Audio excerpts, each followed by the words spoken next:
குறையிறது நல்லாவே தெரியும். நொச்சி இலைகள் வந்து ஒரு வலி நிவாரணியாகவும் செயல்படும்.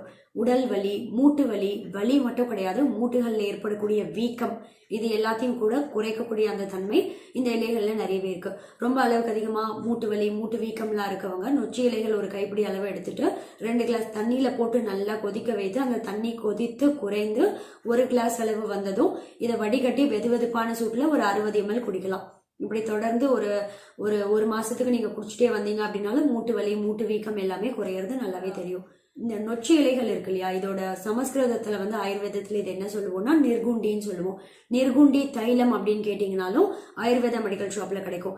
சைனசைட்டிஸ் நோயினால மூக்குல வந்து மூக்கடைப்பு இருக்கு, மூச்சு விட ரொம்ப கஷ்டமா இருக்கு அப்படின்னும் போது இந்த தைலத்தை வந்து நல்லா கையில ஒரு 2 சொட்டு விட்டு மூக்குல நெஞ்சு பகுதியில எல்லாம் தேய்த்தீங்க அப்படின்னா இந்த கன்ஜெஷன் எல்லாமே குறையிறது நல்லாவே தெரியும். இது வலி நிவாரணியா இருக்கிறதால மூட்டுகள்ல வீக்கம், வலி இருக்கு அப்படின்னும் போது அந்த